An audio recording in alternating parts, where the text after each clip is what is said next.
All right, welcome to Witchpolice Radio. Usually, if you're a regular listener to the show, you know that we're typically talking to bands and artists about upcoming albums and singles and shows and things like that. But this episode, we're focusing on an event that is coming up, if you're listening at the time this comes out, in the very near future. And I think the best way to start this off is if my two guests want to introduce themselves and give a bit of background about what this event is that we're talking about, and then we can kind of get into the nuts and bolts of what's going on and why people should care. So, whoever wants to go first, introduce yourself, and we'll take it from there. Amber, do you want to go ahead? Sure. So my name is Amber Neufeld. I am a queer Mennonite here in Treaty One, Winnipeg territory. I am a social service worker by day, but I'm also getting into learning live sound, learning all of those kinds of like nitty-gritty tech parts of how to run a show. Cool. So yeah, I'm really grateful to be a part of Good and Plenty, because it's really been a great part of pushing me to learn those things. Awesome. My name is Mckye Hildebrand, and I am a queer musician and artist here in Winnipeg as well. And I'm also a member of Good and Plenty. We tag team a lot of the events together. So I run some of the one day choirs and queer line dancing, other Oh, wow. zany things like that.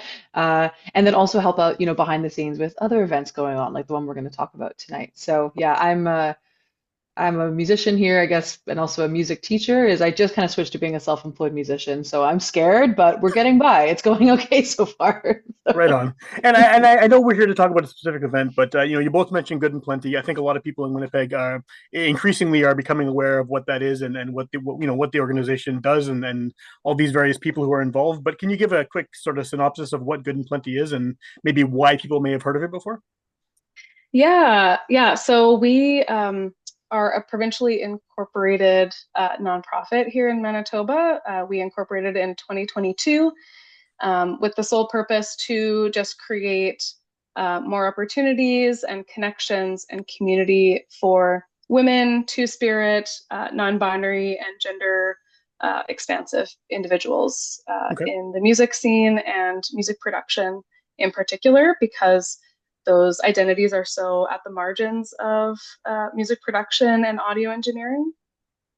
So yeah, we put on community networking events, producer showcases, learning workshops, studio sessions, basically just places where we can connect with one another, share resources, collaborate, and learn from each other in ways that feel safe and inclusive. Cool. And it seems like the profile of Good and Plenty has grown considerably over the past few years. I remember hearing about it when it first started out, and at the time I hadn't really, being a guy in the music scene, I hadn't really given much thought to the fact that a lot of people are not represented as far as audio engineering and producing and a lot of those things. So it was very cool to see this sort of continuing to grow and more people getting involved. Mm-hmm. Definitely. Yeah, it's a shocking percentage, like 4% of producers are female or not, I guess, female or non-binary. Yeah. So it's really cool to be able to amplify that. I think Good and Plenty has two sort of like arms. It's like there's the Good and Plenty Producers Club, which does a lot of, like Amber's talking about, amplifying, those voices and giving, inclusivity in those spaces. And we also have the Good and Plenty Arts Collective, which is putting on other events too.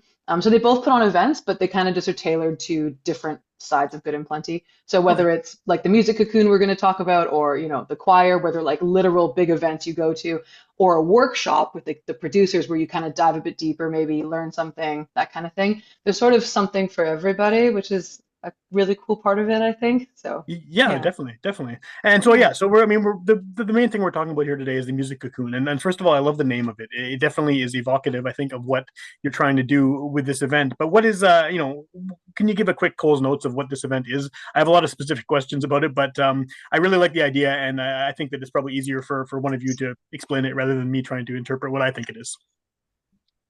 hmm Yeah, I mean, it's really what's so lovely about it is that it is a music experience for it's really designed for caregivers and the people that they care for. So, putting one of the biggest things is that it's a matinee show. Yeah. So, it's gonna already be appealing to, I think, group people who maybe can't go out at night, or it doesn't really appeal them to go out at night with their families, but they'd like to go out and be a part of the live music scene and support local music. So it's a matinee event, but it's also going to be designed for a lot of different sensory needs, and just it's an inclusive event for a lot of different sensory needs, and also just parts of the community that maybe aren't represented always in a live music space. Yeah, I feel like Yeah. Amber can touch on the things I completely missed there, but Yeah. Yeah, totally. It's a matinee at the West End Cultural Center, November 16th. It's a Sunday. Um, yeah, doors open at 12:30. Music will start at 1:30, and we'll all be out of there for dinner. Yeah, I like what Mckye was saying. Like it's prioritizing creating inclusive spaces, and accessibility, and ultimately that benefits everyone, not just the people that specifically need those things. So yeah, people don't necessarily, if they don't like to go out at night or it's too late for them, like this is great for them. There's lower sound levels as well, so it's not going to be blaring. Softer lighting. Yeah. Yeah, coloring books and kind of kids areas, and a little chill out zone where if you kind of are getting overwhelmed, then you can step out and go to that other atrium room in the West End Cultural Center. I like And the yeah, idea. I like the idea on the posters too of it being a kids event, but it's not Baby Shark, right? I mean, it's for parents who, and not just parents, but people who are bringing their kids or bringing kids that they are, that want to hear actual good local mhm. music. It's not something kind of hokey that's aimed at kids, and I appreciate that because I have kids. I appreciate the early start, and Yeah, also the one of my kids has sensory issues, and some of the shows that I've taken my kids to have been problematic because it's too loud or there's vibrations or there's things that are make it difficult to stick around. And so I mean I know there's a lot of other people who are in the same boat and they want to introduce things like the local music scene to their children or to friends or family members, and there often isn't an opportunity to do it. So I like that this has sort of been thought with some of those people in mind as well. yeah, definitely. And I remember going to a concert a few months ago, and a friend of mine tried to bring her, I think she's 4, tried to bring her 4-year-old. It wasn't a super late show. It was probably at 7 p.m.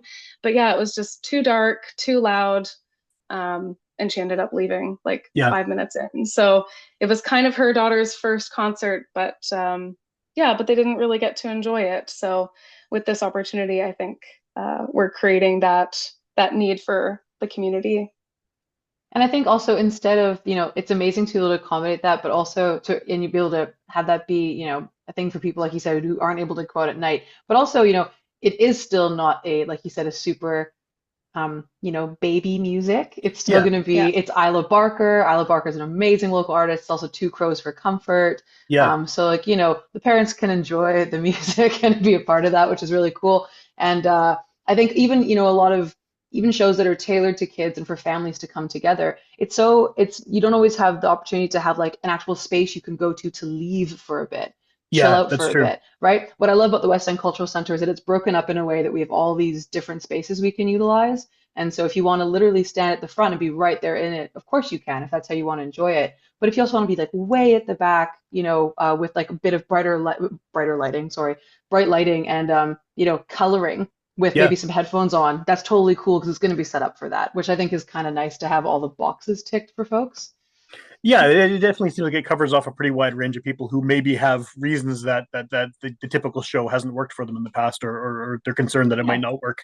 Were the artists? I mean, like you said, both of those are great local artists, and were they chosen specifically for this event? Like, what was the sort of theory behind who was going to play something like this? Well, I know Isla Barker is actually an organizer with Good and Plenty. So we thought she would be a great addition. And like I personally love Two Crows for Comfort. And I Yeah, they're think great. They're great. yeah, and they're both so like they appeal to a broad spectrum of music lovers, and are family friendly as well as, just for anyone in the community. There are also definitely. acts that I think, we can adjust the volume slightly and we can tailor the show slightly, and it doesn't really impact like the integrity of what their show would have been anyways. Like Mm. you know what I mean?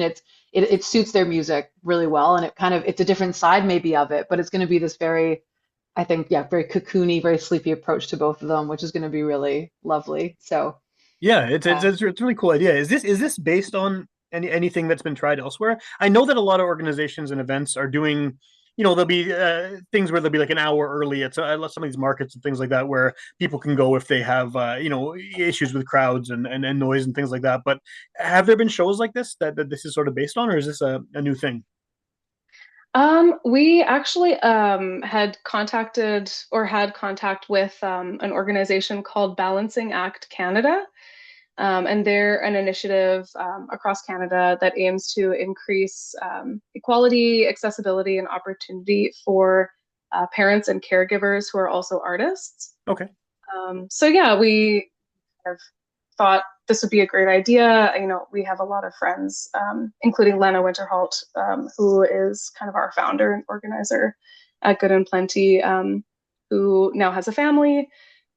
So we're just kind of trying to find opportunities to create those spaces for now what our communities look like and what our families look like now. That makes a lot of sense. Yeah, yeah. Is the hope that this will sort of turn into something that could happen more often? I mean, I know this is sort of like the first one, right? But I mean, is that what you'd like to see? Is more shows, whether it's Good and Plenty related or not, that have this kind of inclusivity? Yeah, yeah, totally. And I think with balancing acts help, we hope to kind of create some momentum and create a series where we can do this kind of semi every couple months. But yeah, I would personally, I know for me, as someone who's like learning sound tech, sound technician stuff, my big pet peeve is when things are way too loud, and especially like, bass and drum, it kind of drowns out everything else that you're hearing in the music or that you want to hear in the music. So for me, I really appreciate something that is a little bit lower levels, where you can really pick out all the important things, like especially female vocals or higher vocals. Um, so yeah, I'm hoping to see it more in spaces. Yeah, it's a cool idea for sure, and I hope I do hope it goes well because I mean, even before we started talking about doing this episode of the podcast, I'd seen a poster for it or something online, and it was like, yes, this is exactly something that should have been happening already. I think there's definitely an audience for it.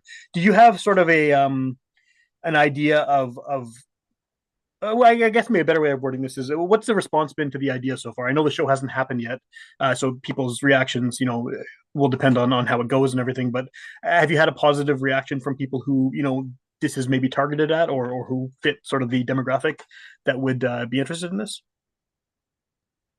Oh yeah, So far, totally. yeah. Sorry, Amber, I cut you off. Yeah, definitely. No, no, go. Yeah, I think definitely I don't personally have kids, but a bunch of my close friends do. Or like I also have a few doula friends as well who just were like, "Pfft, this is so great," because like they want to go out and they want to take their kids out and they want to go do things, but it's really tricky to find that kind of stuff, and or tricky to find it that it isn't like an ongoing series or something. That's what she was talking about too. Like some of it exists, but it's like a program, or so it's just kind of cool to have it be a one of, or like a 1 day event like this, and like to go off of like being it like an ongoing thing. I hope we can do like what I, as a neurospicy individual, what I love is that like there's a chance to like listen to music, but if you want to like do something tactile, you can. So if you want to like color or you want to like move around it, but not like just like dancing at the front, you know what I'm saying?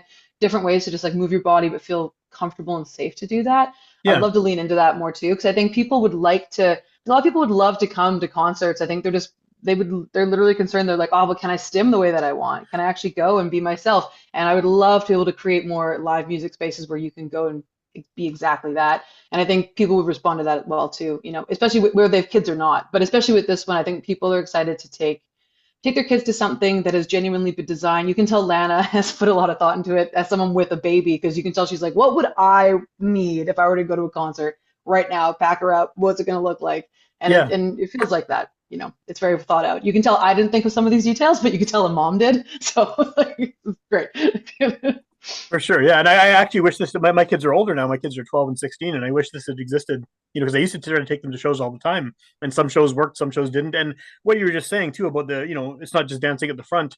I've definitely been to shows that are kid friendly, and you have a group of a bunch of kids at the front, but then you have some other kids who are kind of hanging back and they look uncomfortable and they're not really sure what to do. And I think that maybe that is sort of what's going on with some of them is they need a space where it's okay to be different, to be reacting to the music in the way that suits them, in the way that suits sort of their needs. Yeah, actually, that's a good point because I think, like that is definitely why we lead into having Isla Barker, Two Crows for Comfort. Because, of course you can bring babies, that's totally designed for that, but you can also, it's literally an all ages show, right? So if you do want to bring your teens, if that is the age group, it's really for everybody. It's not going to feel like you're taking them to, Chuck E. Cheese. Why did I use that example? I don't even have those in Canada. I don't think we have them anymore. No, But it's been a while. Yeah, I don't yeah. think they even exist. I watched a John Oliver episode about how they sold off all the characters, so I don't think. Anyway, sorry, no spicy. Yeah, but you can bring really anybody, which I think is really cool. It's for the whole, well, let's say for the whole family, but can also just be just if you are looking, just if you're an adult, you're looking for something a bit more chill, a bit more of an Yeah. afternoon thing, then absolutely you're more than welcome. It's not like it's just a kids concert. That's probably an important thing to mention. Yeah, and I feel like Winnipeg is kind of missing. I mean, I know there still are all ages shows, but there was definitely an era in the city where all ages shows was a huge thing, and I think we've kind of strayed from that a bit. Where the focus now for a lot of people is just on bar shows and 18 plus Mm. shows, and shows starting after 10 p.m. And I mean, I remember being in junior high in like '94 or so, and going to all ages shows, and a lot of them were in the afternoon, and they were even at bars sometimes, and they would and I feel like a lot of kids now don't necessarily have those options that and the West End Cultural Center was a great venue for that. There was all ages shows all the time there. And so I know this is a bit of a different format, but it's nice to see that coming back. Either that or I'm just totally old and out of the loop and it's all happening below the radar. But I like to think that I'm somewhat in the loop. But yeah, that was really a question, Yeah, but more of an observation. Yeah. yeah, You're in I the loop. totally agree. Yeah.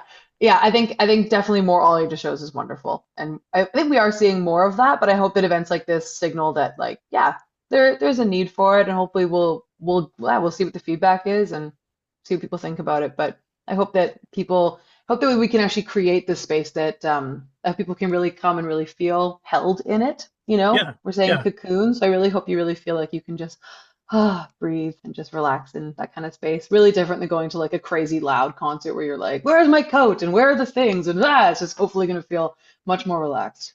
Yeah, I mean, even adults, I mean, need that sometimes too. I've been to shows recently where I was overwhelmed by just the loudness, and I was kind of had to stand at the back, away from everyone, just to sort of catch my breath, just from Totally. being in this packed venue like that. So yeah, it definitely is a nice vibe.